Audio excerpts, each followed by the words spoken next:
Bien, hace algunos días vi una pregunta, que es como una pregunta de ingenio, pero que va a servir bastante para entender o explicar el concepto de la bioestadística.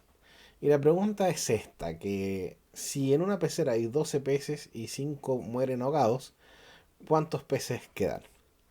Entonces acá, la verdad es que esto es una pregunta capciosa, evidentemente, pero hay varias formas de pensar en esta respuesta. La primera sería restar, ¿cierto? 12 y 5 y matemáticamente uno dice, bueno, si se mueren 5 peces quedan 7.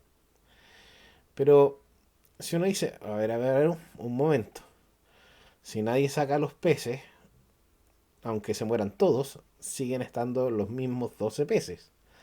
A menos que la pregunta hubiese sido cuántos peces vivos o cuántos peces muertos, pero la pregunta era cuántos peces quedan y siguen quedando todos los peces. Por lo tanto, ahí viene lo de la pregunta capciosa. Pero después viene un proceso incluso racional, que es, ¿se puede morir un pez ahogado? Que era lo que enunciaba la pregunta. Entonces eso nos obliga a confeccionar un panorama para saber si la pregunta es válida, si es que se puede responder, si es que los datos son correctos.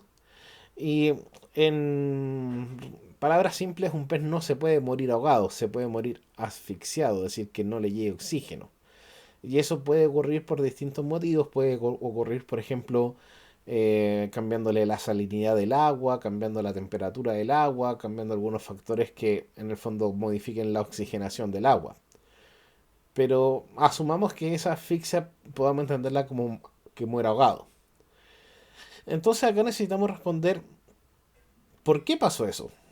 O sea, un bioestadístico lo que intentaría responder es por qué los peces murieron. Porque algunos sí, porque otros no. Entonces, me aparecen más preguntas que respuestas. ¿Qué tipos de peces eran? ¿Qué características tenían? Si los vivos o los que quedaron vivos tenían características distintas a los peces muertos. ¿Es normal que un pez muera ahogado o se requiere un conjunto de situaciones muy especiales?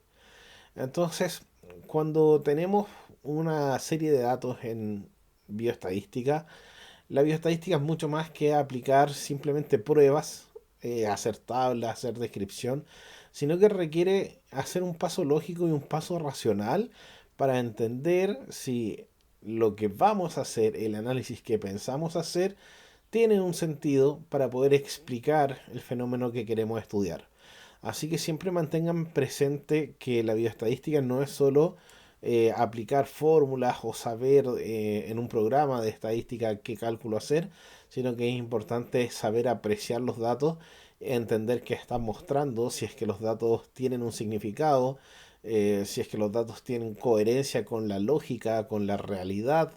Por lo tanto, es una invitación antes de hacer cualquier análisis a pensar bien qué es lo que se va a hacer. Y ahí vamos a recién entender lo que podemos hacer con bioestadística.